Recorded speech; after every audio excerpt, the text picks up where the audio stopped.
vocês, boa tarde, boa noite, depende de novo da hora que você vai acessar esse vídeo.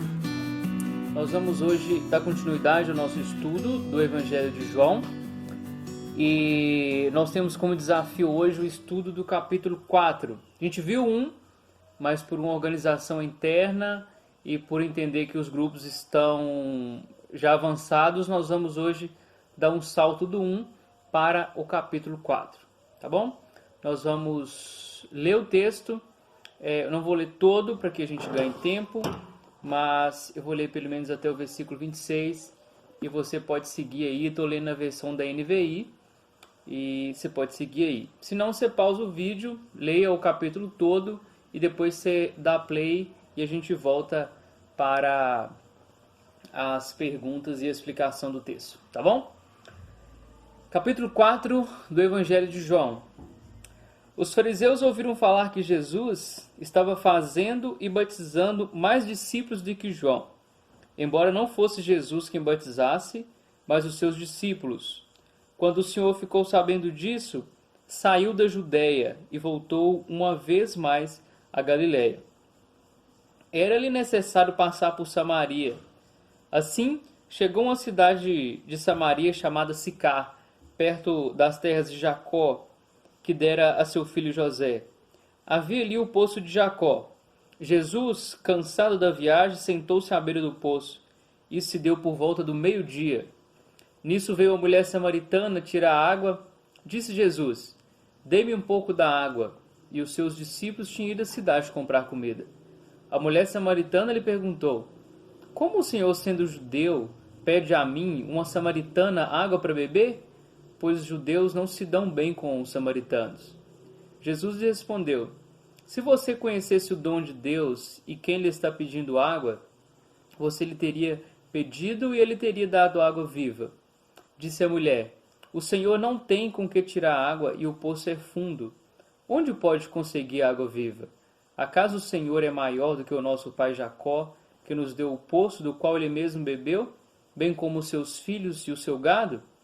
Jesus respondeu: "Quem beber dessa água terá sede outra vez, mas quem beber da água que eu lhe der nunca mais terá sede. Ao contrário, a água que eu lhe der nunca mais terá sede. Ao contrário, a água que eu lhe der se tornará nele uma fonte de água a jorrar para a vida eterna." A mulher lhe disse: "Senhor, dê-me dessa água para que eu não tenha mais sede, nem precise voltar aqui para tirar água." Ele lhe disse: "Vá, chame seu marido e volte." "Não tenho marido," respondeu ela. Disse-lhe Jesus: "Você falou corretamente, dizendo que não tem marido. O fato é que você já teve 5 e o homem com quem você agora vive não é seu marido. O que você acabou de dizer é verdade." Disse a mulher: "Senhor, vejo que és profeta. Nossos antepassados adoraram nesse monte, mas vocês, judeus, dizem que Jerusalém é o lugar onde se deve adorar." Jesus declarou: "Creia em mim, mulher. Está próxima a hora em que vocês não adorarão o Pai nem neste monte, nem em Jerusalém. Vocês, samaritanos, adoram o que não conhecem. Nós adoramos o que conhecemos, pois a salvação vem dos judeus. No entanto, está chegando a hora, e de fato já chegou, em que os verdadeiros adoradores adorarão o Pai em espírito e em verdade. São estes os adoradores que o Pai procura. Deus é espírito e é necessário que os seus adoradores o adorem em espírito e em verdade." Disse a mulher: "Eu sei que o Messias, chamado Cristo, está por vir. Quando ele vier, explicará tudo para nós." Então Jesus declarou: "Eu sou o Messias, eu que estou falando com você." Vamos orar para que o Senhor nos dê algum entendimento sobre essa passagem? O estudo é do capítulo 4 inteiro.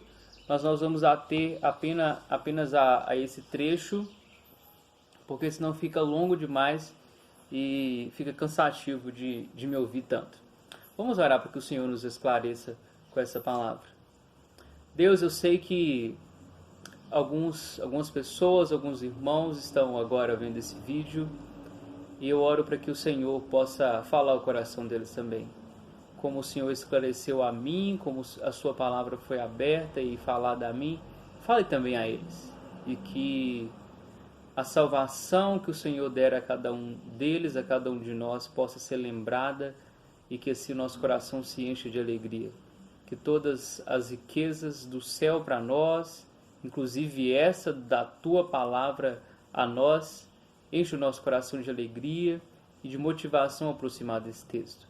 Dai-nos ou continue nos dando o Teu Espírito, que é aquele que nos faz entender e é a ponte do qual o Senhor comunica ao nosso coração também. Eu oro para que o Senhor e essa palavra produza algo novo, produza esperança em nossas vidas e nos desafie também a uma prática segundo aquilo que nós vamos aprender aqui agora. Em nome de Jesus. Amém. Isso que nosso tema é sobre relacionar-se com as pessoas. Eu gostaria de trazer esclarecimento sobre versículos 4, 9, 10 e o 19 a 24. Bom, a princípio são estes.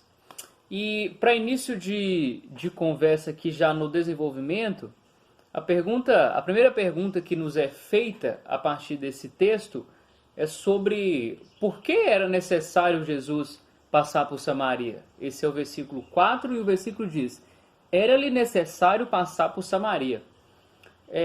Se você tem uma Bíblia muito básica com um comentário de rodapé, você vai descobrir que os judeus não precisavam passar pela Samaria para chegar na Galileia. Eles tinham uma rota mais comum, uma rota onde o tal caminho da roça, que a gente poderia dizer assim, era a rota mais comum, evitava Samaria. E nós sabemos por quê. Existe uma briga, ou até no momento aqui pelo menos, existia uma briga histórica, muitos anos atrás, que começou-se a separação entre judeus e samaritanos. A gente lembra de que Samaria ou a Assíria subjugava as pessoas, conquistava as cidades e países e levava as pessoas para esse lugar, para Sicar, na verdade, que ganha-se o nome de Samaria também. E nesse lugar, em Samaria, vinha povos de todos os lugares, os despojos de guerra da Assíria. E ali com os judeus não fora diferente. Quando parte de Israel fora conquistada, foi ali para Samaria que os assírios o levaram e o mantiveram como prisioneiros seus. Então ali você tinha o que se chamava de sincretismo religioso, a mistura de povos, a mistura de deuses e de costumes e de cultos. Então ali virou um povo misto, com muitos deuses, com muitos altares a deuses diferentes. Então os samaritanos não eram bem vistos pelos judeus, porque os judeus, se considerando raça eleita, povo escolhido de Deus, que o próprio Deus dissera a respeito deles, olhavam com os samaritanos com esses olhos, com os olhos de um povo que não poderia haver comunhão entre os dois, porque o sincretismo religioso tinha se instaurado ali em Samaria. Então havia ali uma treta muito grande entre judeus e samaritanos. Então, por isso aqui, Samaria não era rota principal ou comum para que Jesus e os discípulos fizessem. Mas o versículo 4 diz que era necessário passar por Samaria. E a pergunta é, por que era necessário passar por Samaria? Já que geograficamente Jesus não tivera que passar por aí. Mas por causa da missão de Jesus, ele passa por essa cidade. Então, ao chegar em Samaria, mais especificamente uma cidade de Samaria chamada Sicar, perto das terras de Jacó, que Jacó dera seu filho José. Aí, se você quiser saber mais disso, você precisa ir lá no Antigo Testamento e entender isso. E Jesus, então, cansado de viagem, senta ali na beira do poço. E então ele encontra uma mulher. E aqui Jesus já quebra alguns paradigmas o racial, cultural e até sexual, porque a orientação para os judeus homens é que não se falassem com mulheres. Então aqui nós temos Jesus quebrando um paradigma aqui. Está falando com mulher, uma samaritana, povo esse que o judeu não deveria ter falado, e ele está num lugar comum às mulheres. É comum às mulheres, você pega desde o Antigo Testamento, ir para a beira de um poço, dar água, pegar água para os seus afazeres domésticos, para a sua família e também para os animais. Então Jesus está quebrando alguns paradigmas aqui nessa conversa com a samaritana. E a gente vai entender então por que a escolha de Jesus por estar nessa cidade, por estar com essa mulher e por desenvolver o tipo de conversa que ele desenvolvera. E aí a gente vai então para o versículo 9, que é o que eu prometi que nós íamos ver. Vimos o 4, é um contexto sobre Samaria, é a treta entre judeus e samaritanos, e no entanto Jesus escolhe estar neste lugar com essa mulher. Versículo 9. A mulher samaritana lhe perguntou: como o Senhor, sendo judeu, pede a mim, uma samaritana, água para beber? Entre parênteses, a minha Bíblia traz o seguinte: pois os judeus não se dão bem com os samaritanos. O termo grego original para essa tradução ou para essa interpretação que está dentro do parêntese, pois os judeus não se dão bem com os samaritanos, é um pouco mais séria. Aqui está uma interpretação leve, mas o original aqui quer dizer que judeus e samaritanos não podiam tomar no mesmo copo. Eles não... O tipo de comunhão deles não é nem no sentido de... judeus e samaritanos não combinam. Não. O original queria dizer que eles não podiam comungar ou compartilhar de um mesmo copo. Judeu, quando tinha qualquer tipo de contato com o samaritano, era tido como impuro. Então a referência ao copo é que se usasse o mesmo, os judeus então ficavam impuros. Então a samaritana se surpreende com Jesus ter tal postura de vir falar com ela. E versículo 10, Jesus vai falar acerca da água viva. Jesus não estava interessado em dizer ou em tomar água para a sua satisfação física. Jesus aqui queria propor um novo concerto para essa mulher e, consequentemente, para Samaria. E aqui também explica o fato de Jesus ter escolhido passar por essa cidade. Era guerra muito antiga, era treta muito antiga de judeus e samaritanos. E Jesus vem propor um concerto novo. Fico impressionado com o livro de João, porque você sempre se depara com Jesus fazendo um divisor de águas. E aí eu lembro lá do capítulo 1, quando Jesus transforma...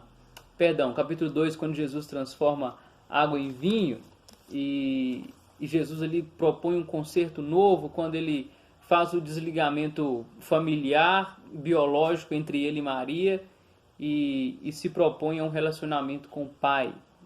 Quando a mãe dele diz, quando Maria fala com ele eu só estou te contextualizando aqui sobre o divisor de águas que esse livro de João traz para a gente. Maria fala com Jesus que o vinho da festa tinha acabado, e ele responde a ela que não... o que tenho contigo, mulher? Aparentemente uma resposta grossa, mal educada e por aí vai. Mas Jesus estava, nesse momento, fazendo um desligamento do que eu poderia chamar de biológico, de mãe e filho, para o que ele ia fazer agora é glorificar o Pai Celestial dele. Então é um divisor de águas que Jesus faz, e aqui do mesmo jeito.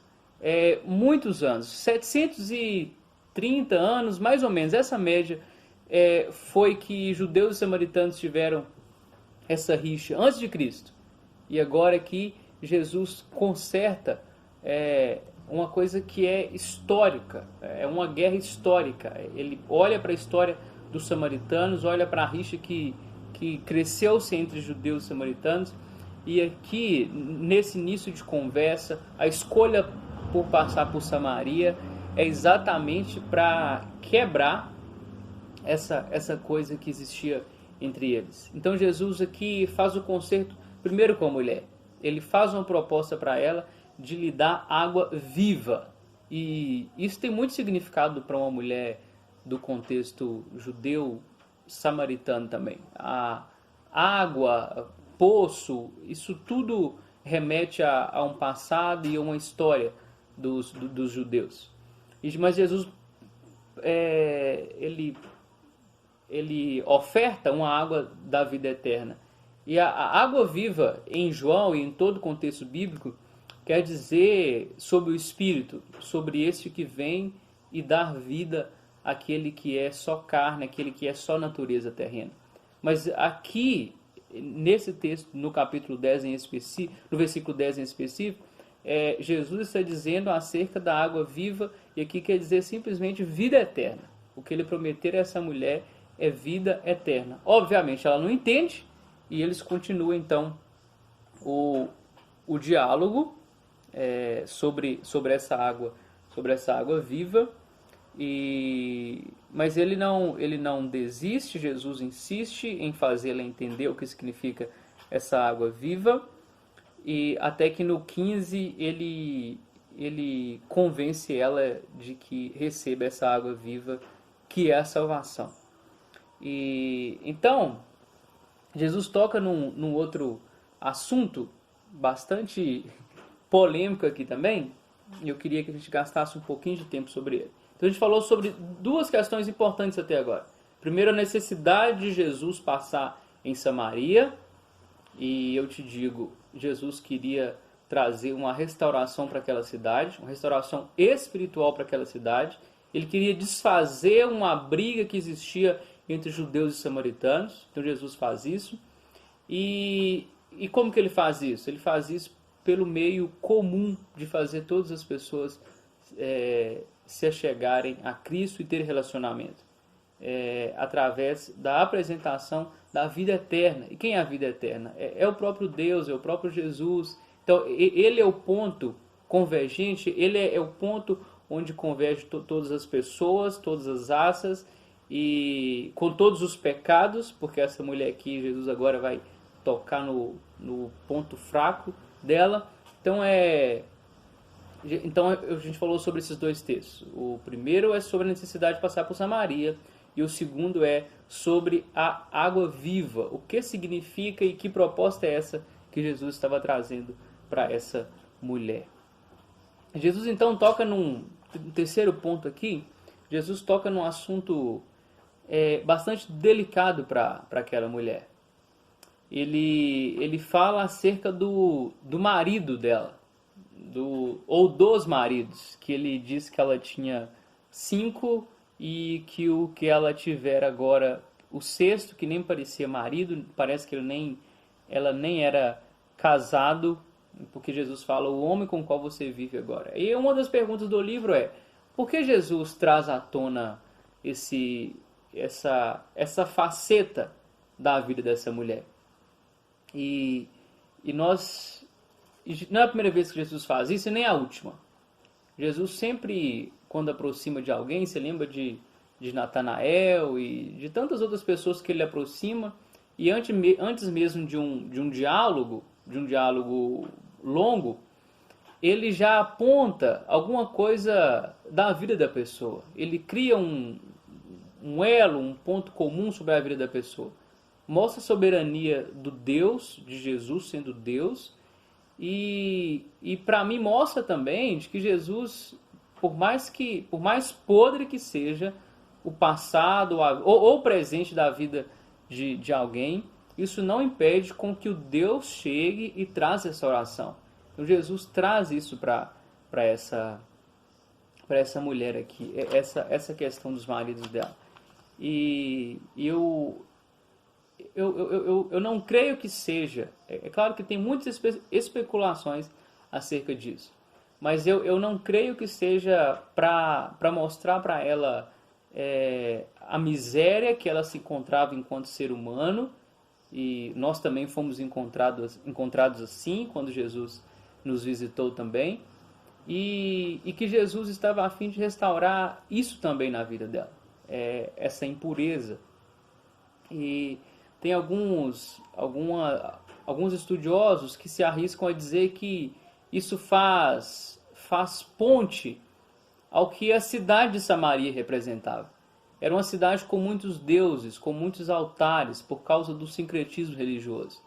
E essa mulher também tivera muitos homens, muito marido, inclusive o que ela estava agora não era marido dela também. E faz uma ponte com a cidade. A cidade tinha muitos deuses, mas a cidade não conhecera o único e verdadeiro Deus ainda. E o que estava prestes a chegar para essa cidade era o único e verdadeiro Deus. Que tudo que a cidade já teve e tinha não era sobre o verdadeiro Deus. O verdadeiro Deus estava chegando.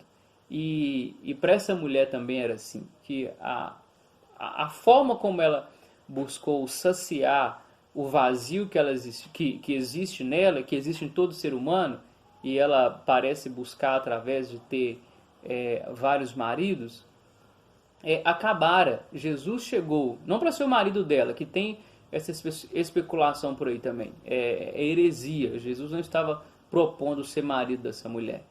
O que ele veio propor para ela é que o vazio dela, o vazio interior dela e de todo ser humano, de todo homem, de toda mulher que nasceu depois de Adão, é que ele só pode ser preenchido no dia que Jesus nos visitar, no dia que Jesus nos der a água viva. Enquanto isso, nós iremos preencher com coisas e coisas, pessoas, riqueza e etc e tal. E não vai resolver.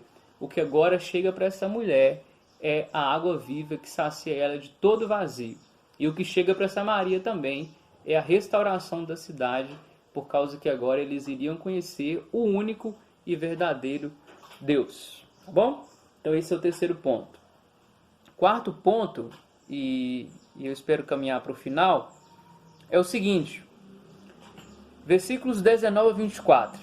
Essa perícope, ela diz o seguinte: disse a mulher: Senhor, vejo que é profeta. Nossos antepassados adoraram neste monte, mas vocês, judeus, dizem que Jerusalém é o lugar onde se deve adorar. Observe-se aqui que a mulher muda de assunto, deixa de falar sobre o possível, os maridos que ela tivera, e aqui ela começa a falar sobre outra treta que existia entre judeus e samaritanos. Se você ler 19 ao 24, você descobre que ela chama a atenção de Jesus para o seguinte: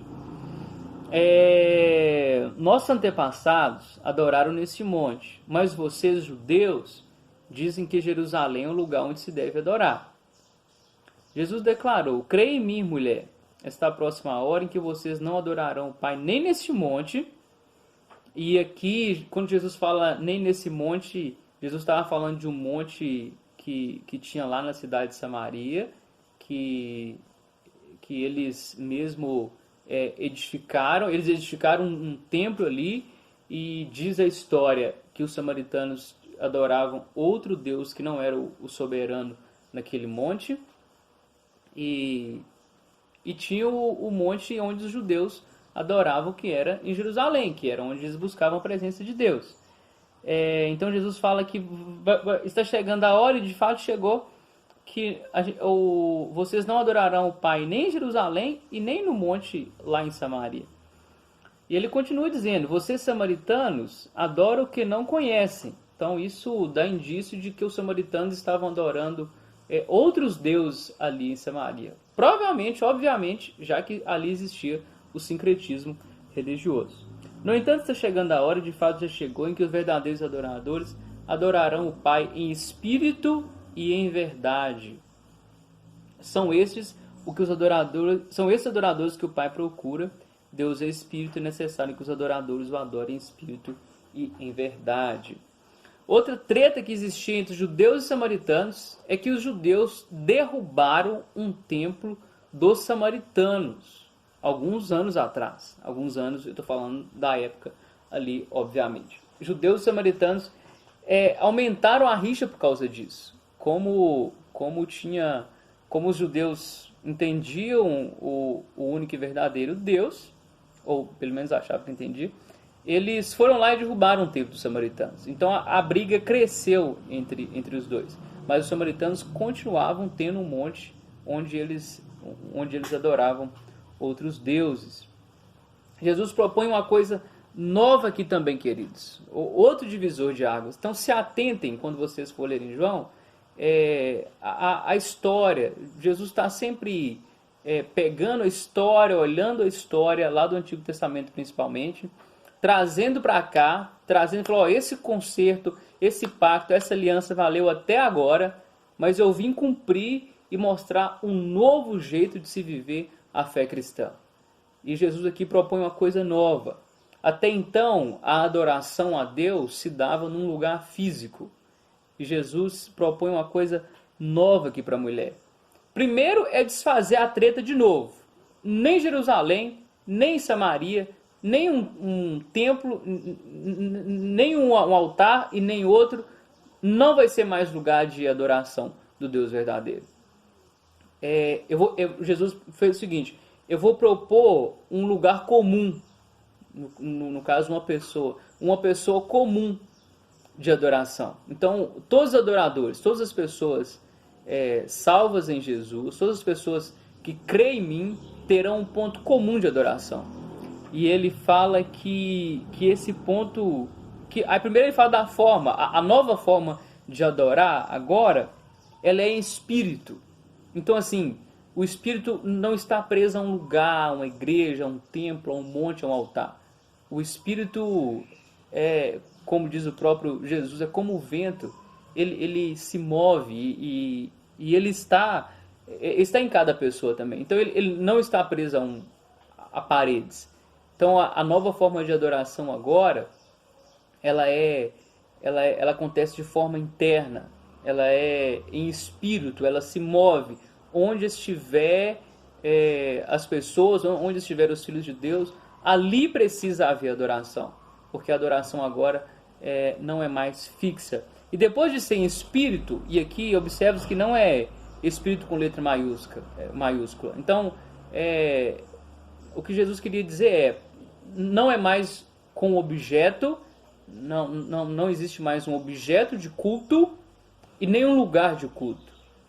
O culto agora parte de um espírito, parte de uma pessoa que vive espiritualmente para adoração.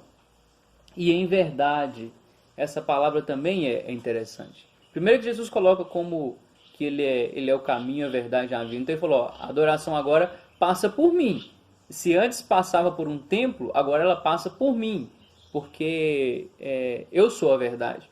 Mas a verdade aqui também, a gente pode caminhar um pouco mais para pensar de que a verdade agora é sobre as verdades sobre Jesus. Quanto mito, principalmente os samaritanos tinham, os judeus tinham sobre Deus. Muita mentira, muita coisa que não era sobre Deus, sobre a realidade, sabe? E o que Jesus está falando aqui agora é que a adoração de agora foi para Jesus e é para nós hoje, é uma adoração baseada na verdade. A emoção perde lugar para a verdade nesse sentido. Então a verdadeira adoração que nós temos para hoje também é aquela que parte das verdades sobre Jesus, das verdades sobre Deus. Quais são os atributos de Deus, quais são as qualidades de Deus, quais são os feitos do Senhor que Ele já fez, quais são as promessas de Deus, quais foram os consolos que Deus te deu. São verdades sobre Deus que leva um coração a adorar ao Pai, a Deus. Então assim, formas de adoração, forma de tocar instrumento, forma como se organiza uma igreja, etc. e tal, isso não diz respeito à forma correta de adoração. São instrumentos que levam à adoração, mas a verdadeira adoração parte de um espírito centrado em Deus e das verdades lembradas acerca desse Deus. É isso que produz um espírito de adoração e não mais para essa mulher aqui, não mais um templo, não mais um lugar. Então Jesus se coloca como ele, ou Pai, já que João, o livro de João é Jesus manifestando a glória de Deus aos homens. Então Jesus, o Pai, é o ponto de encontro de todos os adoradores. Não existe mais um lugar físico. A adoração agora ela é em espírito e em verdade e não mais num lugar físico, é um ponto fixo, tá? Então, bom, esse é o quarto ponto que eu queria que a gente pensasse. Só recapitulando, o primeiro é sobre a necessidade de se passar por Samaria, porque Jesus tivera que passar lá. O segundo ponto é que significado que tinha a água viva para aquela mulher. O terceiro é sobre o tanto de homem, o tanto de maridos que aquela mulher tivera. E o quarto agora é sobre a forma e o lugar de adoração. Lembrando que é um divisor de águas esse último aqui. Jesus propõe um novo jeito de adoração. Bom, eu queria terminar com o seguinte, as aplicações acerca desse texto. Tem mais coisas aqui. Jesus encontra com outras pessoas aqui, ele cura o filho de um oficial, os discípulos vê isso, ficam meio sem saber o que acontece, mas Jesus explica para eles e dá algumas lições importantes para eles.